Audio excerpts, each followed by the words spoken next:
Hello friends, welcome to our channel and I am your teacher engineer Praveen Kumar Bagde. दोस्तों, आज हम पढ़ने वाले हैं अंतःस्रावी तंत्र के अंतर्गत विभिन्न हार्मोन्स के अंतर्गत हम आज थायराइड ग्रंथि के बारे में पढ़ने वाले हैं। तो दोस्तों, आज मैं आपको थायराइड ग्रंथि के बारे में पढ़ाने वाला हूं। इसके बाद में मैं आपको थायराइड ग्रंथि के बाद में दोस्तों मैं आपको थाइमस ग्रंथि के बारे में, उसके बाद में मैं आपको अधिवृक्क ग्रंथि यानी एड्रिनल ग्लैंड के बारे में, और उसके बाद में मैं आपको गोनेड्स यानी कि जनन ग्रंथियों के बारे में पढ़ाने वाला हूं। तो दोस्तों, विभिन्न कॉम्पिटिशन एग्जाम में इन टॉपिक से रिलेटेड बहुत से क्वेश्चन पूछे जाते हैं। तो दोस्तों, आज हम इधर उधर की बातें न करते हुए सीधे अपने कंपटीशन एग्जाम में पूछे जाने वाले विभिन्न क्वेश्चनों के ऊपर डिस्कस करेंगे। तो दोस्तों, जल्दी से जल्दी इस टॉपिक को कंप्लीट करके हमें बायोलॉजी की प्लेलिस्ट को कंप्लीट करना है, और इसके बाद हमें एमपीपीएससी में आने वाली इंफॉर्मेशन टेक्नोलॉजी की प्लेलिस्ट को भी कंप्लीट करना है। तो दोस्तों, बिना देरी के स्टार्ट करते हैं आज की अपनी स्टडी। Let's start now. दोस्तों, सबसे पहले मैं आपको बताऊंगा थायराइड ग्रंथि के बारे में। दोस्तों, थायराइड एक ग्रंथि होती है जिसे अवटु ग्रंथि भी कहा जाता है। थायराइड एक ग्रंथि होती है जिसे हिंदी में अवटु ग्रंथि भी कहा जाता है। यह मनुष्य के गले में श्वास नलिये ट्रेकिया के दोनों ओर लैरिंग्स के नीचे स्थित होती है। तो दोस्तों, मैं आपको जानकारी के लिए बता दूं कि आपकी जो थायराइड ग्लैंड होती है या जो अवटु ग्रंथि होती है, यह मनुष्य के गले में श्वास नली और आपकी जो आहार नाल होती है, श्वास नली और आपकी जो श्वास नली और आपका जो स्वर यंत्र होता है, दोनों के ज्वाइंट के पास में, श्वास नली और स्वर यंत्र दोनों के ज्वाइंट के पास में श्वास नली ट्रेकिया के दोनों ओर लिरिंग्स के नीचे स्थित होती है। इसकी यह विशेषता होती है दोस्तों कि आपकी जो अवटु ग्रंथि या थायराइड ग्लैंड होती है, यह एच आकार की होती है। इसका रंग जो होता है यह एच आकार की होती है, यह गुलाबी रंग की होती है।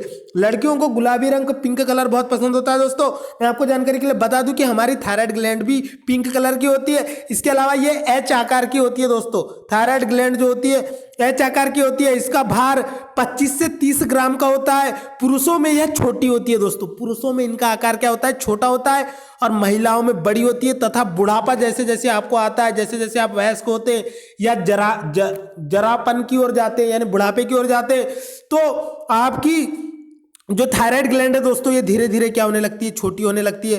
तो थायराइड ग्लैंड जो होती है दोस्तों, यह शरीर में बहुत सारे कार्यों के लिए रिस्पॉन्सिबल होती है, और कंपटीशन एग्जाम में इससे रिलेटेड बहुत से क्वेश्चंस पूछे जाते हैं।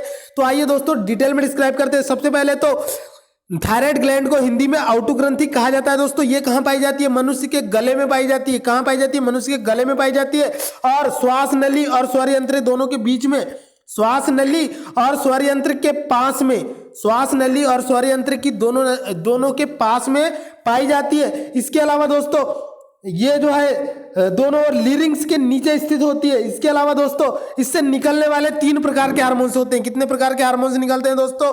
थायराइड ग्रंथि से 3 प्रकार के हार्मोन्स निकलते हैं, जिनके बारे में मैं आपको बताऊंगा। एक होता है दोस्तों टेट्रा आयोडोथायरोनिन, जिसे कि हम थायरॉक्सिन हार्मोन्स के नाम से भी जानते हैं दोस्तों, जिसे हम क्या बोलते हैं? T4 के नाम से भी जानते हैं। एक होता है T3, एक होता है T4, और एक होता है थायरोकैल्सिटोनिन। तो दोस्तों, थायराइड ग्रंथि से मुख्य रूप से 3 प्रकार के हार्मोन्स निकलते हैं। पहला होता है T4, जिसका नाम होता है थायरॉक्सिन हार्मोन्स। इसका रासायनिक नाम होता है टेट्रा आयोडोथायरोनिन। यह हार्मोन्स जो होता है दोस्तों,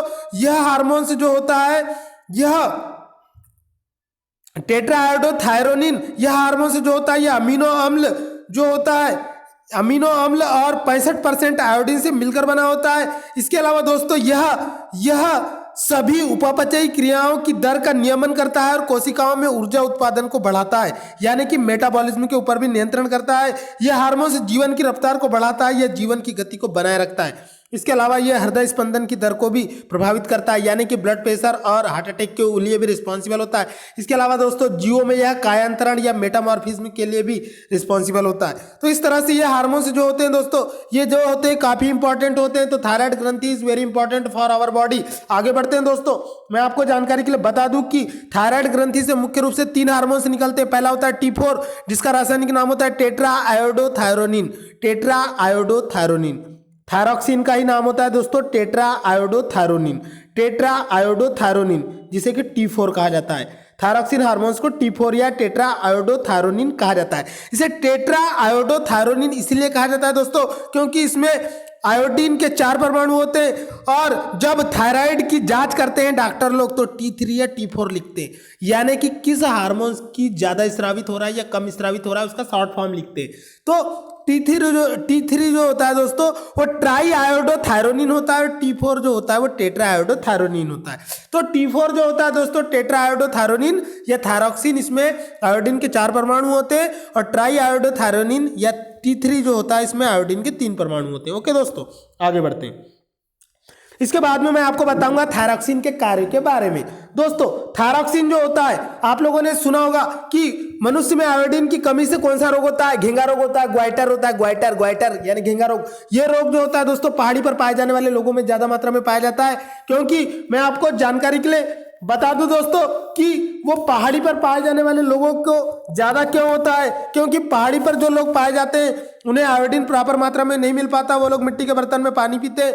इसके अलावा दोस्तों वहां पर आयोडीन का पर्याप्त मात्रा में वितरण नहीं हो पाता है, या वो लोग नमक कम खाते हैं, इस वजह से क्या होता है उनके गलकंड की बीमारी ज्यादा पाई जाती है। आगे बढ़ते हैं दोस्तों। इसके अलावा दोस्तों थायरॉक्सिन का प्रमुख कार्य होता है यह कोशिकीय श्वसन की गति को तीव्र करता है। कोशिकीय श्वसन की गति को तीव्र करता है यानी कि आपके हृदय स्पंदन की दर को बढ़ाता है। तो दोस्तों जब आपके शरीर में थायरॉक्सिन क्या करता है, ब्लड प्रेशर को कंट्रोल करता है, नियमित करता है, या ब्लड प्रेशर को बनाए रखता है। इसके अलावा दोस्तों यह शरीर की सामान्य वृद्धि विशेषतः हड्डियों, बाल इत्यादि के विकास के लिए अनिवार्य है, यानी कि यह शरीर की सामान्य वृद्धि विशेषतः हड्डियों, बाल इत्यादि के विकास के लिए अनिवार्य है। इसके अलावा दोस्तों जनन अंगों के सामान्य कार्य इन्हीं की सक्रियता पर आधारित रहते हैं, यानी कि जिन लोगों के अंदर जनन संबंधी विषमताएं पाई जाती है या असमानताएं पाई जाती है तो वो थायराइड हार्मोन्स की कमी के कारण भी होती है। इसके अलावा दोस्तों पीयूष ग्रंथि के हार्मोन के साथ मिलकर शरीर में जल संतुलन का नियंत्रण करते हैं। तो दोस्तों आपका जो थायरॉक्सिन हार्मोन होता है यह हमारे शरीर में जल संतुलन के नियंत्रण का कार्य करता है पीयूष ग्रंथि के साथ मिलकर। तो दोस्तों कंपटीशन एग्जाम में कभी कभी पूछ लिया जाता है कि मनुष्य के शरीर में जल संतुलन का कार्य कौन सी ग्रंथि करती है। तो दोस्तों मनुष्य के शरीर में जल संतुलन का कार्य मास्टर ग्रंथि, पीयूष ग्रंथि और थायराइड ग्रंथि दोनों मिलकर करती है। इस फैक्ट को आपको याद रखना है। आगे बढ़ते हैं दोस्तों। अब मैं बात करूंगा थायरॉक्सिन हार्मोन्स की कमी से होने वाले रोग। तो थायरॉक्सिन हार्मोन से जो होता है दोस्तों इसे T4 भी कहा जाता है, टेट्रा आयोडोथायरोनिन। तो दोस्तों टेट्रा आयोडोथायरोनिन जो होता है T4 हार्मोन से, जिसे हम थायरॉक्सिन नाम से भी जानते हैं, इस हार्मोन की कमी से होने वाले विभिन्न रोगों के ऊपर डिस्कस करेंगे दोस्तों। सबसे पहले मैं आपको बताऊंगा जड़ मानवता। तो दोस्तों आपको मैं जानकारी के लिए बता दूं कि जड़ मानवता क्या होता है। दोस्तों यह एक ऐसा रोग होता है जो भोजन में आयोडीन की कमी के कारण होता है। दोस्तों भोजन में आयोडीन की कमी होने पर थायरॉक्सिन का अल्प स्रावण होता है। तो ऐसे में क्या होता है, जड़ वामनता या जड़ मानवता रोग होता है, जो कि सामान्यतः बच्चों में पाया जाता है। दोस्तों जो बच्चे होते हैं उनमें आयोडीन की कमी पर थायरॉक्सिन का कम स्रावण होता है। ऐसे में जड़ मानवता या जड़ वामनता रोग होता है जो बच्चों में होता है। बाल्यावस्था में बच्चे जो होते हैं दोस्तों, इनके कारण इस थायरॉक्सिन हार्मोन्स की कमी के कारण उनकी हाइट नहीं बढ़ पाती और वो बौने के बौने रह जाते हैं। इसके अलावा दोस्तों उनका सिर बड़ा हो जाता है और ओठ और जीभ मोटे हो जाते हैं और उनका पेट बाहर निकल जाता है, त्वचा सूख जाती है, जिसके कारण वो भद्दे दिखाई देते हैं और उनके जनन अंग विकसित नहीं हो पाते हैं। तो ऐसे बच्चे जो होते हैं दोस्तों वो नपुंसक या इम्पोटेंट हो जाते हैं। तो इस तरह से दोस्तों ये जड़ वामनता या जड़ मानवता जो रोग होता है ये काफी जो है हानिकारक होता है, बहुत ज्यादा मतलब इससे जो बच्चों में आयोडीन की कमी रह जाती है या थायरॉक्सिन का कम श्रवण होता है इससे ज्यादा प्रभावित होते हैं। इससे बच्चों का जो शारीरिक और मानसिक विकास है वो अवरुद्ध हो जाता है। यह रोग सामान्यतः बच्चों में पाया जाता है। इसमें बच्चों का मानसिक और शारीरिक विकास अवरुद्ध हो जाता है। तो अब आगे बढ़ते हैं दोस्तों। इसके अलावा दोस्तों एक और रोग होता है जिसका नाम होता है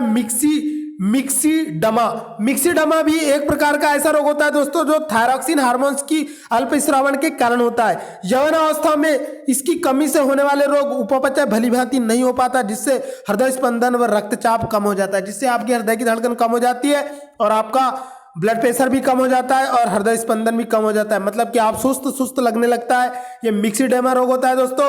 यह रोग वयस्कों में थायराइड के अल्प स्रावण से होता है। इसमें त्वचा के नीचे श्लेष्म के जमाव से एक मोटा स्तर बन जाता है, यानी त्वचा नीचे के नीचे चमड़ी के ऊपर चमड़ी जमते जाती है और इससे शरीर जो है आपका फूला सा दिखाई देता है और आपके जो है दोस्तों रूखापन लगता है त्वचा में, सुस्ती आती है। इसके अलावा आपके बाल भी झड़ने लगते हैं, त्वचा में पीलापन आने लगता है। इसके अलावा दोस्तों त्वचा जो होती है आपकी ड्राई हो जाती है, खुरदुरापन आने लगता है, आवाज जो है आपकी निकल नहीं पाती, भारी हो जाती है, ठंड सहन करने की क्षमता कम हो जाती है और आपकी जनन क्षमता भी, यानी आपकी मतलब कि जिस व्यक्ति में थायरॉक्सिन हार्मोन्स की कमी हो जाती है उसकी जनन क्षमता भी प्रभावित होती है। तो ये मिक्सिडमा रोग के क्या होते हैं, लक्षण होते हैं दोस्तों, सिम्टम्स होते हैं। तो मिक्सिडमा रोग जो होता है वो यौनावस्था में ऐसा रोग होता है जिसमें क्या होता है कि आपकी त्वचा के ऊपर श्लेष्म का जमा होकर एक मोटा स्तर बन जाता है, जिससे शरीर का कुछ भाग फूला से दिखाई देता है, आपके बाल झड़ने लगते हैं, त्वचा का पीलापन, खुरदुरापन, आवाज धीमी, वह ठंड सहन करने की क्षमता में कमी आ जाती है, यानी कि शरीर क्या है, कमजोर हो जाता है दोस्तों। यह होता है थायरॉक्सिन की कमी के कारण। तो इसका मतलब यह है कि हमें भोजन के साथ आयोडीन लेना बहुत ही आवश्यक है। तो दोस्तों ऐसा ही नमक खरीदे जिसमें आयोडीन की मात्रा हो नमक में। आगे बढ़ते हैं दोस्तों, अब मैं बताऊंगा आपको हाइपोथायरॉयडिज्म के बारे में। दोस्तों हाइपोथायरॉयडिज्म एक ऐसी अवस्था होती है जब हमारे शरीर में लंबे समय तक थायरॉक्सिन हार्मोन्स की कमी हो जाती है। तो ऐसे समय में लंबे समय तक थायरॉक्सिन हार्मोन्स की कमी के कारण यह रोग होता है हाइपोथायरॉयडिज्म। इस रोग के कारण सामान्य जनन कार्य संभव नहीं हो पाता। कभी कभी इस रोग के कारण मनुष्य बहरा और गूंगा भी हो जाता है। तो कई लोग जो होते हैं दोस्तों वो थायरॉक्सिन हार्मोन्स की कमी के कारण बहरे और गूंगे भी हो जाते हैं। तो ये लाखों करोड़ों में एक आध केस मिलता है दोस्तों। आगे बढ़ते हैं, इसके बाद में हम बात करेंगे घेंगा रोग की। दोस्तों घेंगा रोग को इंग्लिश में ग्वाइटर कहा जाता है। तो ग्वाइटर रोग जो होता है ये भोजन में आयोडीन की कमी से होता है। इसमें क्या होता है कि जो भी व्यक्ति इस रोग से प्रभावित होता है उसका गला जो है क्या हो जाता है, फूल जाता है और गला जो है वो कॉलर का आकार ले लेता है। इस रोग में थायराइड ग्रंथि आकार में बहुत ज्यादा बढ़ जाती है। इसके अलावा दोस्तों मैंने आपको पहले ही बता दिया है कि पुरुषों में थायराइड ग्रंथि छोटी होती है और महिला में बड़ी होती है तथा बुढ़ापे में ये लुप्त होने लगती है, यानी छोटी होने लगती है। आगे बढ़ते हैं दोस्तों, तो थायरॉक्सिन हार्मोन्स के आधिक्य से कौन कौन से रोग होते हैं अब आगे डिस्कस करेंगे। दोस्तों कंपटीशन एग्जाम में पूछा जाता है कि भोजन में आयोडीन की कमी से कौन सा रोग होता है, तो घेंगा रोग होता है। इंग्लिश में पूछ लिया तो ग्वाइटर रोग होता है। इसके अलावा दोस्तों मैं आपको जानकारी के लिए बता दूं कि सामान्यतः जब हमारे शरीर में आयोडीन या थायरॉक्सिन की कमी हो जाती है तो मनुष्य में सामान्य घेंगा रोग हो जाता है, जिसे ग्वाइटर या गलगंड कहा जाता है। जिससे क्या होता है कि आपकी जो थायराइड ग्रंथि है वो फूल के बड़ी हो जाती है। यह रोग जो है पहाड़ी क्षेत्र में रहने वाले लोगों में अधिक की मात्रा में पाया जाता है। कॉम्पिटिशन एग्जाम में पूछा जाता है कि किन लोगों में ज्यादा पाया जाता है, तो पहाड़ी वाले क्षेत्रों में ज्यादा पाया जाता है। ओके दोस्तों आगे बढ़ते हैं, तो थायरॉक्सिन के आधिक्य से होने वाले रोग, तो सबसे पहले मैं बात करूंगा टॉक्सिक ग्वाइटर की। तो टॉक्सिक ग्वाइटर जो होता है इसमें हृदय गति तीव्र हो जाती है, यानी कि आपका ब्लड प्रेशर बढ़ जाता है और श्वसन दर तीव्र हो जाती है। आप जो है जोर से श्वास लेने लगते हैं इस टाइप से दोस्तों। इस तरह आगे बढ़ते हैं, अब बात करेंगे एक्सोप्लेथेल्मिया। तो एक्सोप्लेथेल्मिया जो होती है इस रोग में आग जो होती है वो फूलकर नेत्रकोटर से बाहर निकल जाती है, जिससे क्या होता है कि आपका चेहरा फूला हुआ और भद्दा दिखाई देता है। दोस्तों कई लोगों में थायराइड की प्रॉब्लम होती है तो वो लोगों को ज्यादा नींद आती है, सुस्तपन लगता है, आंखें फूल जाती है, चेहरा भी फूल जाता है, बहुत सारी प्रॉब्लम्स होती है। आगे बढ़ते हैं दोस्तों, अब मैं आपको बताऊंगा पैराथायराइड ग्लैंड के बारे में। तो कंपटीशन एग्जाम में पैराथायराइड के ऊपर भी बहुत से क्वेश्चंस आते हैं, तो दोस्तों ध्यान से देखिएगा, लेक्चर को बीच में छोड़ के नहीं जाना है। अब मैं आपको बताऊंगा पैराथायराइड ग्लैंड के बारे में। ओके दोस्तों अब हम डिस्कस करेंगे पैराथायराइड ग्लैंड के ऊपर। तो मैं आपको जानकारी के लिए बता दूं कि ये जो आपकी पैराथायराइड ग्लैंड जो होती है दोस्तों, इसे हिंदी में पैराआउटू ग्रंथि भी कहा जाता है। यह गला में आउटू ग्रंथि के ठीक पीछे स्थित होती है। ये जो होती है दोस्तों आपके गले के नीचे में होती है। इसके अलावा पैराथायराइड ग्रंथि जो होती है दोस्तों, इसमें मुख्य रूप से 2 हार्मोन्स का स्रावण होता है। सबसे पहले मैं आपको बता दूं कि ये गला में आउटू ग्रंथि के ठीक पीछे स्थित होती है। इसके द्वारा स्रावित हार्मोन्स मुख्य रूप से 2 प्रकार के होते हैं। पहला होता है दोस्तों पैराथायराइड हार्मोन्स और दूसरा होता है कैल्सिटोनिन। सबसे पहले मैं आपको बताऊंगा दोस्तों पैराथायराइड हार्मोन्स के बारे में। तो यह हार्मोन जो होता है यह तब स्रावित होता है जब रुधिर में कैल्शियम की कमी हो जाती है। और मैं आपको जानकारी के लिए बता दूं कि हमारे शरीर में जितना ज्यादा कैल्शियम होता है हमारा ब्लड जो है उतने जल्दी थक्का जमता है। क्योंकि दोस्तों आपको पता होगा कि ब्लड को थक्का जमने के लिए फाइब्रोनोजेन प्रोटीन की आवश्यकता होती है, विटामिन के की जरूरत पड़ती है, जो कि रक्त के थक्का जमने के लिए उत्तरदायी होता है, आपको पता ही है। और उसमें कैल्शियम की मात्रा भी पाई जाती है। तो जिसके शरीर में ज्यादा कैल्शियम होगा वो जल्दी थक्का जम जाता है, और जिसके शरीर में कैल्शियम की कमी होती है उसका थक्का धीमे जमता है। ओके दोस्तों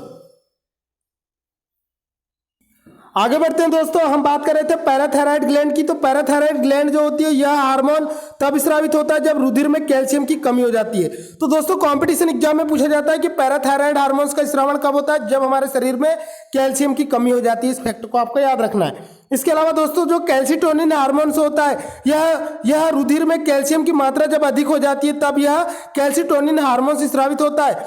अर्थात परावर्तु ग्रंथि से निकलने वाला हार्मोन्स रुधिर में कैल्शियम की मात्रा को नियंत्रित करता है, यानी कि आपके शरीर में कैल्शियम की मात्रा को कंट्रोल करने का काम जो है पैराथायराइड ग्लैंड करती है। इसके अलावा मैं आपको जानकारी के लिए बता दूं दोस्तों कि कैल्शियम जो होता है हमारे शरीर में हड्डियों की मजबूती के लिए और बोन्स के विकास के लिए आवश्यक होता है। जिन बच्चों में कैल्शियम की कमी हो जाती है उनकी बोन्स अच्छे से विकास नहीं कर पाती, उनकी हाइट अच्छे से नहीं बढ़ पाती, इसीलिए बोलते हैं कि बॉर्नविटा पियो।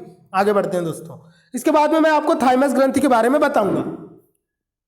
दोस्तों थाइमस ग्रंथि जो होती है यह अंतःस्रावी ग्रंथि होती है जो वक्षीय गुहा यानी कि थोरेसिस कैविटी में उरोस्थी स्टर्नम के पीछे श्वास प्रणाली ट्रेकिया के विभाजन स्तर पर स्थित एक लिम्फाइड अंग है। यानी कि आपका जो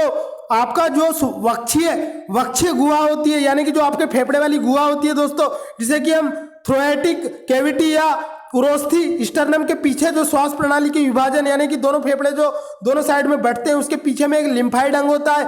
इसके दो लोब्स होते हैं जो कि संयोजी ऊतक की एक परत से आपस में जुड़े होते हैं। इससे बाहर की ओर कार्टेक्स होता है जिसमें अनगनत संख्या में लिम्फोसाइट्स मौजूद होती है और साथ ही साथ कुछ कम रहती है और कोशिकाओं के गुच्छे होते हैं जिसे थाइमिक या हैसल्स की कोशिकाएं भी कहते हैं।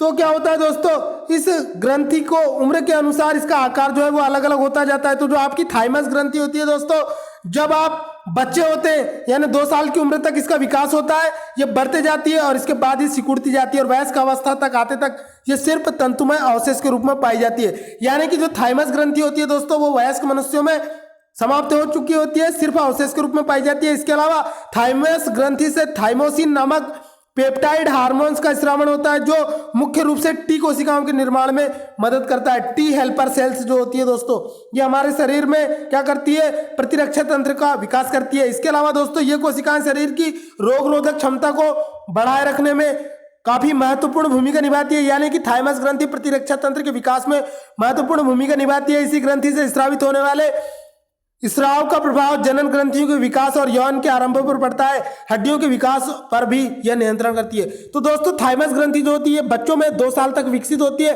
उसके बाद में धीरे धीरे क्या होने लगती है, विलोपित होने लगती है और वयस्क अवस्था तक सिर्फ अवशेषीय अंग के रूप में बचती है। तो दोस्तों थाइमस ग्रंथि जो होती है ये वयस्कों में अवशेष के रूप में पाई जाती है। 2 साल तक इसका विकास होता है। ये कंपटीशन में पूछा जाने वाला महत्वपूर्ण क्वेश्चन है। इसके अलावा ये श्वसन तंत्र में ट्रैकियोरेटिक कैविटी के पीछे पाई जाती है और ये जो होते हैं इसमें 2 खंड या लोब्स होते हैं जो संयोजी ऊतक में एक परत के रूप में पाए जाते हैं। आगे बढ़ते हैं दोस्तों, इसके बाद में मैं आपको बताऊंगा एड्रिनल ग्लैंड के बारे में जिसे कि हम अधिवृक्क ग्रंथि के नाम से जानते हैं।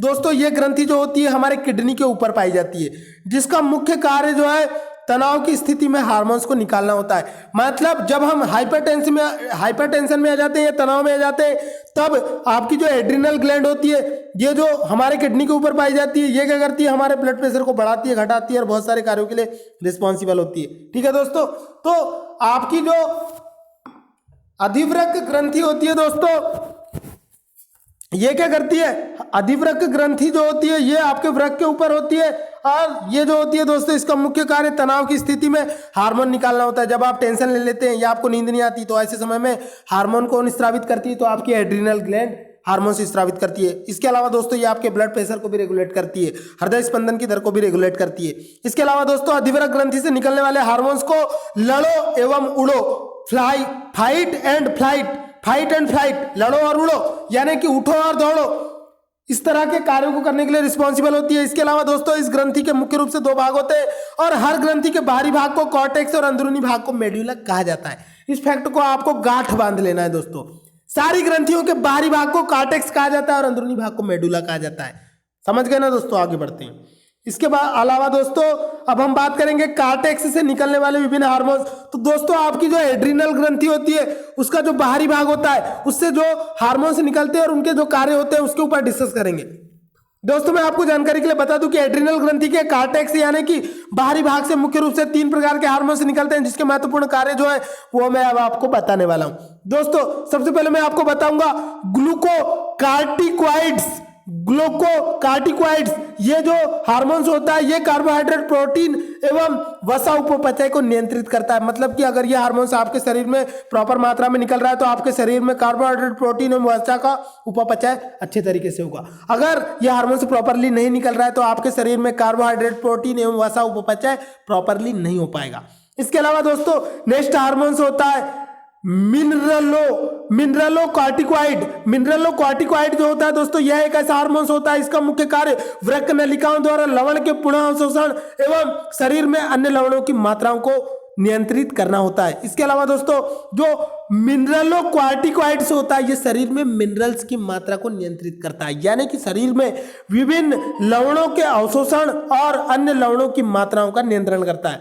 इसके अलावा दोस्तों तीसरा होता है जो कि एड्रिनल ग्रंथि से जो हार्मोन्स निकलता है वो होता है आपका सेक्स हार्मोन्स, जिसे हम लिंग हार्मोन्स के नाम से जानते हैं। तो यह बाह्य लिंगी बालों के आने का प्रतिभान एवं यौन आचरण को नियंत्रित करते हैं। तो दोस्तों जो सेक्स हार्मोन्स जो होते हैं जो एड्रिनल ग्रंथि के कॉर्टेक्स यानी बाहरी भाग से जो स्रावित होते हैं ये क्या करते हैं, जो आपके लैंगिक अंग होते हैं या सेक्सुअल ऑर्गन्स जो होते हैं दोस्तों उनके ऊपर बालों के आने को प्रेरित करते हैं। इसके अलावा दोस्तों यौन आचरण को भी कंट्रोल करते हैं या रेगुलेट करते हैं। इसके बाद में दोस्तों मैं आपको बताऊंगा कॉर्टेक्स के बारे में। कॉर्टेक्स क्या होता है, तो दोस्तों जो आपका कॉर्टेक्स होता है जीवन में यह नितांत आवश्यक होता है। यदि यह शरीर से बिल्कुल निकाल दिया जाए तो मनुष्य केवल 1 या 2 सप्ताह तक ही जीवित रहेगा, या इसमें विकृति आ जाने पर उपपचयी प्रक्रमों में गड़बड़ी उत्पन्न हो जाएगी। इस रोग को एडिसन रोग कहा जाता है। दोस्तों एडिसन रोग जो होता है बहुत ही खतरनाक रोग होता है। इसमें क्या होता है, कई लोग जो होते हैं वो नपुंसक हो जाते हैं, बहुत सारी प्रॉब्लम्स आती है जो मैं आपको कभी डिटेल में बताऊंगा। आप जो है इसके लिए ज़्यादा जानकारी के लिए विकिपीडिया पे पढ़ सकते हैं, गूगल पे देख सकते हैं। तो दोस्तों कॉर्टेक्स जो होता है एड्रिनल ग्रंथि का जो बाहरी भाग होता है वो काफी इंपॉर्टेंट भाग होता है। इससे 3 प्रकार के हार्मोन्स निकलते हैं जिसके बारे में मैंने आपको बताया। ग्लूकोकार्टिकॉइड्स ये जो होता है हमारे शरीर में कार्बोहाइड्रेट, प्रोटीन एवं वसा उपपचय के लिए रिस्पॉन्सिबल होता है। दूसरा हार्मोन्स होता है मिनरलोकॉर्टिकॉइड, यह जो होता है हमारे शरीर में लवणों के अवशोषण और उनकी मात्राओं को नियंत्रित करने के लिए रिस्पॉन्सिबल होता है। तीसरा होता है आपका सेक्स हार्मोन्स जो कि एड्रिनल ग्रंथि के कॉर्टेक्स भाग द्वारा स्रावित होता है। ये मनुष्य में जो मेल और फीमेल होते हैं उनके जो सेक्सुअल ऑर्गन्स जो होते हैं उनके ऊपर बालों का आना और उनके यौन आचरण को रेगुलेट करता है। इसके बाद में दोस्तों मैं अब आपको बताऊंगा एड्रिनल ग्रंथि के मेड्यूला यानी कि आंतरिक भाग के शरीर के विभिन्न भागों पर पड़ने वाले प्रभाव के बारे में। आगे बढ़ते हैं दोस्तों, मैं आपको बताऊंगा मेड्यूला के बारे में। तो जो आपकी एड्रिनल ग्रंथि होती है दोस्तों इसका जो आंतरिक भाग होता है, जो आंतरिक कोशिकाएं होती है उनके द्वारा जो स्रावित हार्मोन्स होते हैं वो मेड्यूला के द्वारा स्रावित हार्मोन्स होते हैं। और मैं आपको मेड्यूला के बारे में डिटेल में बताने वाला हूं। दोस्तों मेड्यूला द्वारा स्रावित हार्मोन्स एपिनेफ्रिन तथा एड्रिनलिन और नॉर एप्रिनेफ्रिन या नॉर एड्रिलिन दोनों अमीनो अम्ल हैं। क्या है, अमीनो अम्ल है। मैं आपको जानकारी के लिए बता दूं कि प्रोटीन को जब हम सरल भागों में तोड़ते हैं तो ये पॉलीपेप्टाइड में टूटता है, उसके बाद में ये अमीनो अम्ल में टूटता है। तो ये जो मेड्यूला के द्वारा जो स्रावित हार्मोन्स है ये एक प्रकार के अमीनो अम्ल है यानी पेप्टाइड के सरल भाग है। इसके अलावा दोस्तों इन्हें सम्मिलित रूप से कैटेकॉलमिनस कहते हैं। कैटेकॉलमिनस कहते हैं, क्या कहते हैं, कैटेकॉलमिनस कहते हैं। एड्रिनलिन और नॉर एड्रिनलिन किसी भी प्रकार के दबाव या आपातकालीन स्थिति में अधिक तेजी से स्रावित होते हैं, इस कारण इसे आपातकालीन हार्मोन्स कहते हैं। तो दोस्तों जो इमरजेंसी हार्मोन्स होते हैं वो किसके द्वारा स्रावित होते हैं, हमारी अधिवृक्क यानी एड्रिनल ग्रंथि के मेड्यूला भाग यानी कि आंतरिक भाग के द्वारा स्रावित होते हैं। कंपटीशन एग्जाम में क्वेश्चन पूछा जा सकता है कि इमरजेंसी हार्मोन्स हमारी किस ग्रंथि के द्वारा स्रावित होते हैं। तो दोस्तों इमरजेंसी हार्मोन्स जो होते हैं हमारी अधिवृक्क या एड्रिनल ग्रंथि के द्वारा स्रावित होते हैं।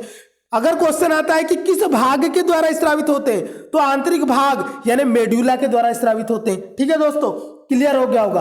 अब मैं आपको जानकारी के लिए बता दूं कि ये जो हार्मोन्स होते हैं दोस्तों इन्हें आपातकालीन हार्मोन या युद्ध हार्मोन या वार हार्मोन या फ्लाइट फ्लाइट हार्मोन कहते हैं। यह हार्मोन की सक्रियता से क्या क्या होता है दोस्तों, आंखों की पुतलियों का फैलाव हो जाता है, रोंगटे खड़े हो जाते हैं, पसीना आदि को बढ़ाते हैं, और क्या होता है कि आपके हृदय की धड़कन बढ़ जाती है, हृदय संकुचन की क्षमता बढ़ जाती है और श्वसन दर बढ़ जाती है। इसके अलावा रक्त में ग्लूकोज का स्तर बढ़ जाता है और ये लिपिड और प्रोटीन के विखंडन को भी प्रेरित करते हैं, यानी शरीर को तेजी से ऊर्जा देने में मदद करते हैं। इसके अलावा दोस्तों मैं आपको जानकारी के लिए बता दूं कि एपिनेफ्रिन हृदय स्पंदन एकाएक रुक जाने पर उसे पुनः चालू करने में मदद करता है। मतलब एपिनेफ्रिन एक ऐसा हार्मोन होता है जो कि हमारी अधिवृक्क ग्रंथि के मेडुला भाग द्वारा स्रावित होता है। अगर किसी व्यक्ति को हार्ट अटैक हो जाए, पहला हार्ट अटैक, दूसरा हार्ट अटैक मैक्सिमम लोग सह लेते हैं, तीसरे हार्ट अटैक में वो गुजर जाते हैं। तो दोस्तों ये जो एपिनेफ्रिन हार्मोन जो होता है ये शरीर में जो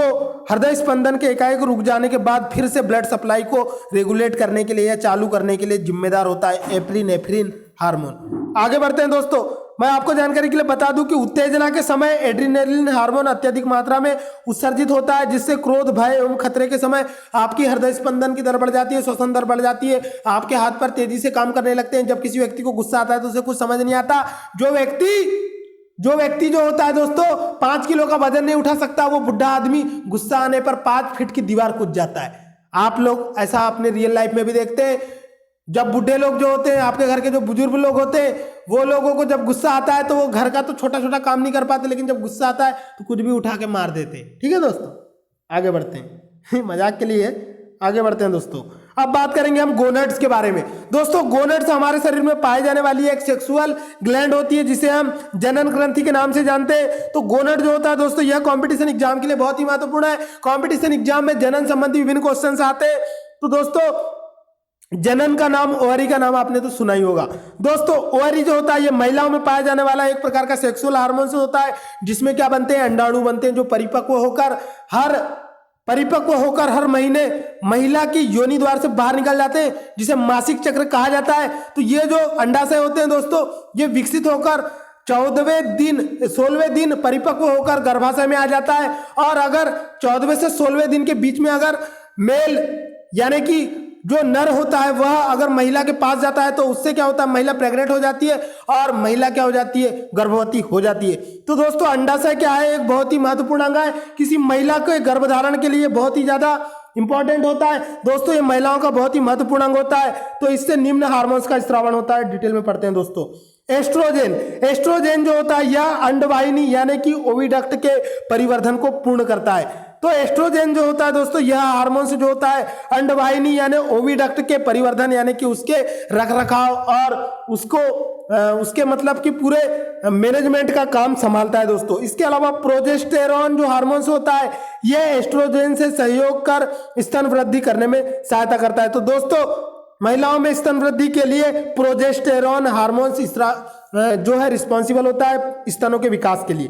इसके अलावा दोस्तों बात करेंगे रिलैक्सिन हार्मोन्स जो होता है ये गर्भावस्था में अंडाशय, गर्भाशय व अपरा में उपस्थित रहता है। यह हार्मोन प्यूबिक सिफाइसिस को मुलायम करता है, यानी कि जब महिला गर्भवती होती है और बच्चे को जन्म देती है और जब वो मां बनने वाली होती है तब वह गर्भाशय ग्रीवा को चौड़ा करता है ताकि बच्चा आसानी से पैदा हो सके। ठीक है दोस्तों, तो रिलैक्सिन हार्मोन जो होता है ये महिला का जो द्वार होता है यानी कि महिला का जो प्यूबिक सिफाइसिस जो होता है उस भाग को मुलायम करता है, जिससे गर्भाशय ग्रीवा का जो क्षेत्र होता है वो क्या हो जाता है, चौड़ा हो जाता है, जिससे बच्चा आसानी से पैदा होता है। तो relaxin hormones is very important for delivery period. Okay दोस्तों, इसके बाद में अब हम बात करेंगे वृषण या टेस्टिस के ऊपर। तो यह इससे निकलने वाला हार्मोन्स जो होता है वह टेस्टेरोन, उसे हम टेस्टेरोन कहते हैं। तो दोस्तों मनुष्य के जो